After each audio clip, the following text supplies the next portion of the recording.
a non-response is like taking a $100 bill and just throw it in the trash can and setting it on fire. One is completely out of everyone's control, and the other is 100% within your control. An administrative issue should not be the reason to prevent you from taking care of patients. This is a conversation series about the people shaping the future of healthcare.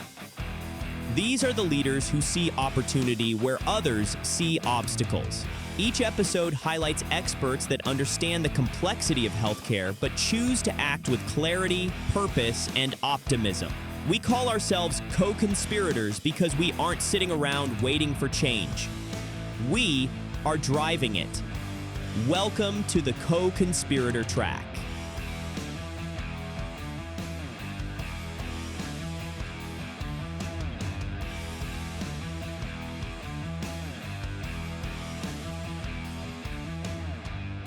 Kelly, thanks so much for coming on. Wayne and I had a great discussion on a previous episode, but for those who may have not seen that or may not be familiar with you guys, can you just give me a quick background about the Van Halem Group and your role there as well? Yeah, so the Van Halem Group is a healthcare consultancy. We're based in Atlanta, and we specialize on the audits, compliance, and appeals side of post-acute care providers. So we help with navigating audits, helping suppliers and providers get through that aspect of it, hopefully unscathed and without paying back any monies. And we also help through any claims denials in the appeals process. And then we have a full compliance department that assists with proactive compliance support. And then there's all these little fun things that we don't really know what basket to put them in, but it includes provider enrollment, PDAC consultations, and all the fun regulatory stuff in between that we just can't really put a title on. Yeah, absolutely. And what's your role there at Van Halem Group?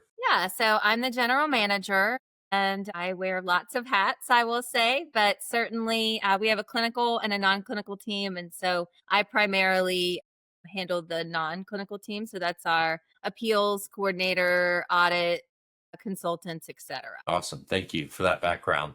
Wayne shared how the group is engaging CMS regarding audits and advocating for industry-wide change. What are the most avoidable mistakes you think providers are still making when they're navigating audits? Well, what's really funny is the number one denial reason is non-response, which blows my mind when there are so many ways that you can know that you're under audit, that you have a claim that needs to be responded to. And a lot of these contractors have portals and things that allow you to track ADRs and things of that nature.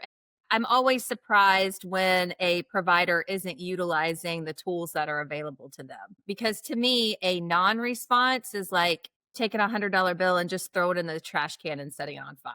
You need to respond to the audit, number one, to avoid additional scrutiny, but also you provided the service, you should be paid for the service, and you don't want an overpayment of that claim to come back to you. So I think that as maybe simple as that sounds, it still is something that is obviously an issue. So I would say number one is just responding and making sure that you know what's going on instead of finding yourself with a large overpayment and trying to figure out where it came from and scrambling to appeal that with those records that could have been provided initially. No, that's good. You bring up a really great point there, and it's really reactive versus proactive, right? So what are ways, they can be more proactive and take on that proactive mindset? Yeah, well, I think outside of just utilizing tools that are available from the contractors, something else that I think providers don't really take advantage of is the functions available to them within their billing software. So there are a lot of reporting functions that can help you know what your denials are, know what your error rates, your collections, all of those things. I think sometimes suppliers, pay for the software and they use it for not everything that, they don't use all the bells and whistles, but they're paying for them. And I think that leveraging both your internal tools, but also your external tools that are available to you really can make the difference in, increasing revenue and decreasing denials. What do you think the holdback is for using those tools? Why have you seen a thread there of you come in and you're like, hey, you have this tool, why aren't you using it? Yeah, I'm assuming you asked that question. Like, what's the response? Probably just lack of knowledge, oftentimes, I mean, think about when you get a new car and it has all these functions and sort of, how to put your seat up and back and roll down your windows. But when you get into some of the technical things that might be new or wasn't available to you in an older model, you just maybe don't have time. I'll figure it out later. So I think time and just lack of knowledge are probably two of the largest ones where I see suppliers and providers just not leveraging what's available. Yeah, absolutely. I love the car analogy. Really, yesterday, I have a 3-year-old daughter, and she was sitting in the back. She's like, "Hey, I'm hot," and she's been complaining about she's hot all the time. And I'm like, "There's air vents. I don't know what your deal is. She's 3, whatever." And anyway, and my wife turned around. She goes, "Yeah, do you always hit these buttons?" And they're heated seat buttons back there. And I guess they're heating up her whole car seat and everything. She was right. Yes, she was right. She's hot, but she's like, "Oh, I like the lights. I like to turn them on every time I get it." We're like, "Okay, well, that's why you're hot. Stop doing that." Yeah. Anyway, new feature. I didn't know I had heated seats back there. Exactly. That's nice. Yeah, absolutely. Anyway, that's probably not going in the podcast, but I thought I like that. So, all right, I got a little rabbit trail there. Let's go. Let's get back on track here. And this may be a little redundant question here, but I'm going to go ahead and ask it. So, as providers are preparing, or maybe not so much preparing, but just being proactive, just having a proactive mindset, and if you had to pick just one thing they could be focusing on and throughout their day or each week, they'd like put this on their checklist to focus on, what would it be to help them avoid those audit issues? I think that probably the one thing that we have preached at the Halem Group since I started, I've been here, just for context, 12 years now. And prior to that, I was on the CMS side of things. But I think that one thing that has always been a common thread is the importance of regular auditing on an internal basis. And that's probably because it's not easy. And we're all sort of working on, skeleton crews at times. And I mentioned it earlier, I wear a lot of hats, and most people in an organization have the luxury of saying, this is my one job responsibility and that's all I do. So I think that that's one component of it, is that you just don't have the resources or maybe the know-how. But regularly auditing your claims, whether that's on a monthly basis, quarterly basis, however you conduct those audits, really lets you know what's happening in your organization. And then you know how to handle it, right? If you are auditing regularly, you're essentially conducting risk assessment and knowing what your risk is, whether it's for a Medicare or Medicaid payer or even a commercial plan. And knowing what's happening, number one, you can educate, you can train your staff, you can fix it. But I always say the best part of internal audits is that you know what's happening and you can take care of it before, the payer, the government, whoever that is, comes to you to let you know what's happening. I'd rather know what's going on. I'll use an analogy with my daughter. I would much rather know what's happening in her life before I get a call from the school and they tell me what's happening, right? So kind of that same mindset. A regular audit program lets you know what's happening in your store, in your organization, before somebody else tells you the bad news. When you talk about an internal audit team, can you walk through what that practically looks like? What have you seen suppliers, providers do, or I guess the team? What does that team look like? And when you say regularly, what is regularly in the world of audits? What's a good cadence there? Well, in a perfect world, you would be able to have an audit team that's their sole function. And they're utilizing those billing reports from the billing software, and they're looking to see, where do we need to review? Are we basing it on revenues? Are we basing it on volumes for particular equipment? Are there changes in policy? Whatever your data tells you sort of should drive your audit functions. So I think that, number one, the best thing to do is have someone that understands those payer policies and can objectively review the patient records. And I think that the key there is objectively, because the person reviewing it may know the history of these patients. And so they look beyond what's in the file, but your auditor doesn't know that.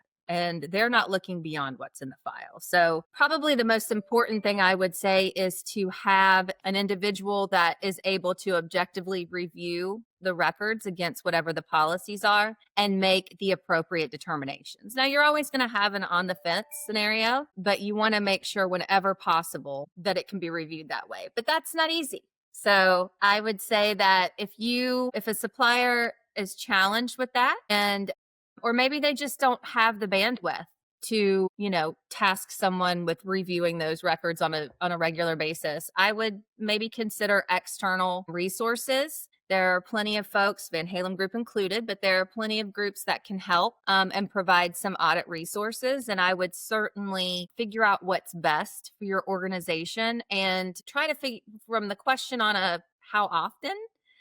That's going to be determined by what you're able to do. Again, bandwidth is something that we all use. It's such a cliche word, I guess, at this point, but it really it has a function in our vocabulary. And if it's something that you can do, maybe 10 claims a month, or maybe you have to expand out to a quarterly audit. But whatever that cadence is, it's just important that you're doing this on a post-pay basis so that you can really see what's happening. Because we always say, IQA, we have multiple checkpoints before we bill a claim. And I think that's wonderful, but we're human and things happen. And you want to make sure on the back end, that's where you really want to make sure things are actually going like you expect them to. Yeah, that's great advice, great practical advice. Thank you for that, Kelly. So I'd like to shift gears a little bit to the education side of things. You do a lot of education. You've really been on the front lines of that. You speak a lot and educate the community a lot. That includes your recent presentations Wayne was telling me about in Florida at FACS, right? Mhm. And so what are you hearing most about when you're having discussions with providers? What are they talking about right now? What's the big topics that they bring up and ask questions about? Yeah. Well, I would say obviously there's a lot of regulatory changes that are on everybody's mind, both with CMS and, Medicaids as well. We're in a weird time when we think about regulatory and healthcare and what's happening and what's going to happen. Competitive bidding, of course, has come up and we're still trying to navigate what that's going to look like. So that's obviously on most people's minds because you want to be prepared so that no matter what changes come, you're not, behind on things. You want to be ready. So that would probably be where I'm just seeing the most buzz because it's an area that we don't have answers to, right? But for me, I also have sort of become the defunct expert on provider enrollment issues internally. And CMS has really taken to heighten their provider enrollment oversight over the last few years. And in turn, we're seeing a larger amount of revocations and denials. So I would also encourage providers to consider compliance beyond your standard thinking and also add in enrollment and licensure and things like that. A revocation or a denied enrollment really stops you from billing maybe up to 3 months of reimbursements. Wow. So, and that Medicare PTAN revocation typically trickles down into other payers because your contract is dependent on a valid Medicare enrollment record. So even though some people say Medicare is, a small amount of their revenue, if your contracts require you to be enrolled in Medicare and be compliant, that could really affect all of them. So those are probably the two main things that I'm hearing now. One is completely out of everyone's control, and the other is 100% within your control. What's a special project or initiative you're personally excited about right now? What gets you up in the morning? You're like, all right, I'm ready. Let's tackle the day. I'm pumped about this. That's a tough one. It's really challenging. I think we're in a very interesting time when it comes to healthcare, not only with these changes that we're mentioning, but AI and technology is really reshaping what we thought we knew about this industry and what we can do with this industry. So I think that's really something that piques my interest. Ultimately, though, what gets me out of the bed in the morning is I just really like to help my clients. And I hate to know that someone has an administrative issue that could be resolved that is the difference in being able to receive reimbursement and not. An administrative issue should not be the reason to prevent you from taking care of patients. And so I mentioned earlier all of those weird things that sometimes come up that we can't put into a nice little bucket to say audits, compliance, and appeals. And sometimes those weird little things are the difference between your business staying in business or being closed. And so for me personally, I'm in it because I want to help and I want to be an advocate for our suppliers and for the patients. And so that's sort of what keeps me motivated. And on those days when we see crazy headlines or CMS announcements that really don't help our industry, I just want to, I guess, keep up the fight and help them. You did bring up AI and automation. And so if you don't mind, unpack that a little bit. What are you most excited about there? And then I guess the caveat to that is what scares you a little bit about the AI and automation? Yeah.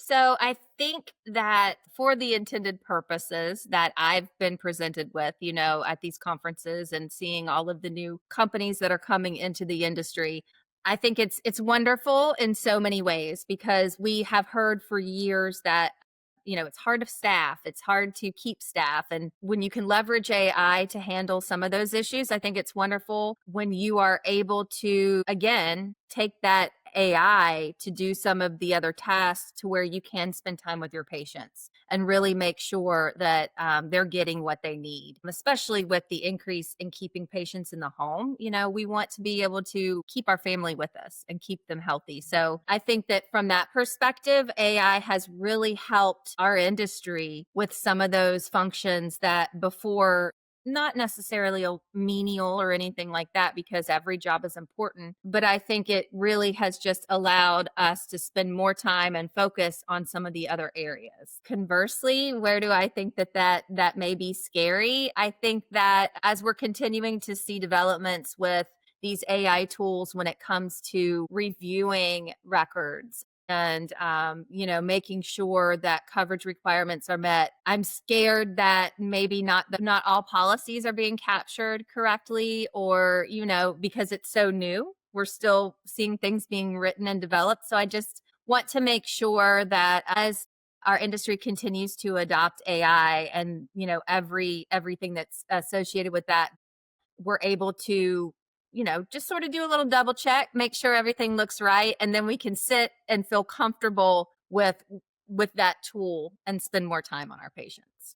Yeah, you bring up a great point about staffing. And, I find it so interesting. A lot of the big fears I hear is AI is replacing jobs. We're going to be laying people off and automation. So in the companies that we've worked with, we actually have testimonials now that are saying, no, I didn't lay anybody off. We actually reallocated that staff. We love our staff. We love our people. And that's the heart of this industry. Mm-hmm. And so I think that we're people first at the end of the day, right? We're here to help people. And so the idea of us implementing things that are going to hurt people, I think is in direct contrast to the actual heart of the industry, for one. But I think that's the story that needs to be told too, because most people don't. You're right. That's all we hear. And I mean, in a lot of industries, that is the case, but the DME industry is all heart. Sometimes you are. Yes.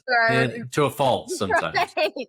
And you're right. It doesn't necessarily take away those functions. It just allows you to maybe reorg and put people in a better position. Absolutely. For themselves as well as for your organization. Well, and you also mentioned, right, it's hard to fill some of these spots and find people for these spots. And I think that's a key indicator of, okay, this job should not be done by a person anymore, right? If you can't find anybody to do it, maybe it's okay to replace them. If nobody wants to do it anyway, right? And so, I just think that needs to be the dialogue, like you're saying, moving forward.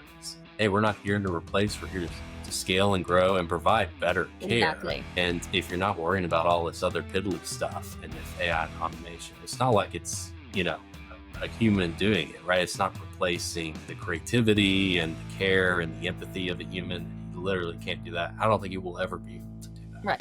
It's sending a Um, fax or something. Yes. Yeah. It's receiving a fax, is putting that data into your ERP. Like Right.